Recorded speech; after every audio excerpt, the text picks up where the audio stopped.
2017 Ducati Hypermodern 939 SP Review. If you're in the market for a brand new 100 horsepower, street-legal dirt bike, Ducati's Hypermodern 939 and Hypermodern 939 SP are pretty much the only game in town, at least until the updated Aprilia Dorsoduro 900 arrives. Upgraded for 2016 with the 937cc Testastrada 11 degrees L twin, compared to last year's 821cc model, the Hypermodern gains a wee bit more, completely unnecessary, intensity. Like, as if the outgoing model wasn't fun enough. It was a couple years ago when we last rode the SP version of Ducati's Hypermodern, and it was with the company of MV Agusta's Rival Mega Modern Shootout. 2014 Ducati Hypermodern SPVS. MV Agusta Rival. In that shootout, the Rival narrowly defeated the Hypermodern by virtue of its three-pistone engine.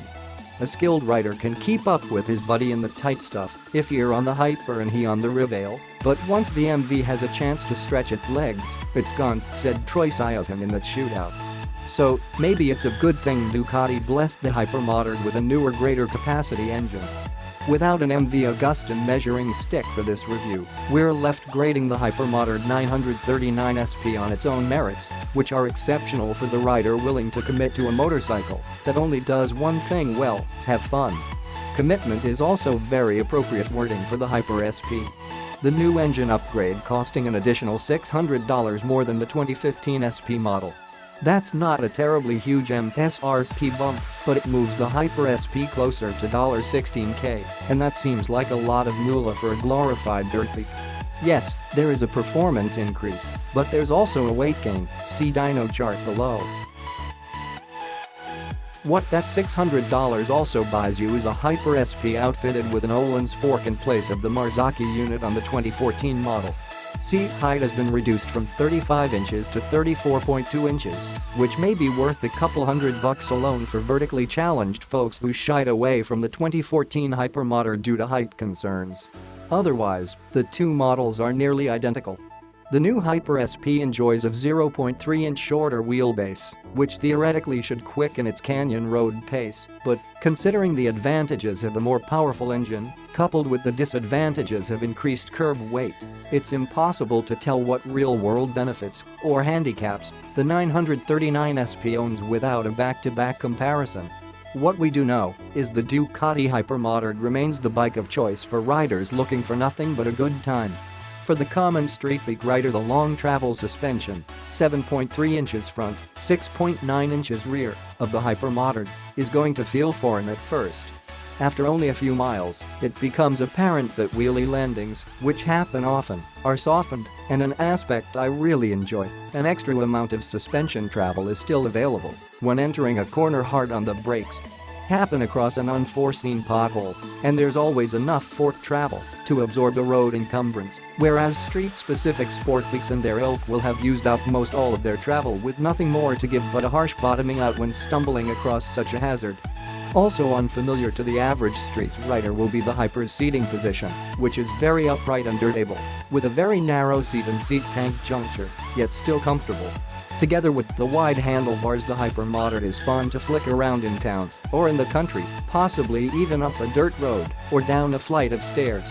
When compared to the Rival, the old Hypermodern exhibited more lethargy when it came to quick transitioning, but by itself the Hypermodern gets from one corner to the next in what seems like hyper fashion. Like most of Ducati's higher-end wares, the Hypermodern is outfitted with an array of adjustable electronics. There are 3 ride modes: Wet, Sport, Race. Each of these come preset for ABS, TC and engine output, but you can also adjust them to personal preferences. When it comes to the Hypermodern's engine performance, make no mistake, it's race-bred. Riding at anything less than 100% is akin to making a thoroughbred dance dressage. It'll do it, but it's silly. Engine output can be dialed between low, medium, high. When riding aggressively, either high or medium is enjoyable because the snap out of corners is ferocious. Both provide progressive delivery of the engine's full power, with medium coming on in more mild fashion. Around town, or when lane splitting through heavy law traffic, I found those two settings to be a little abrupt when smoothness is most warranted. The low setting dials back engine horsepower to a claimed 75 horsepower and further smooths the delivery. I found myself switching to this mode in the two scenarios mentioned above or when I was getting tired. If the hypermodern 939 SP gets your heart pounding, but the $16K price is hard to swallow, the standard model Hyper, at $12,695, will save you $3,300 and it's largely the same bike, only wheels and suspension components separating them. Or, for a more versatile Hyper that splits the difference, the Hyperstrada 939, at $14,295, might provide a more viable option. The Strada version of the Hypers comes outfitted with semi-rigid saddlebags, a touring windshield, touring seat, center stand, larger fenders, and a engine guard. Regardless which Hyper model you choose, good times are sure to result.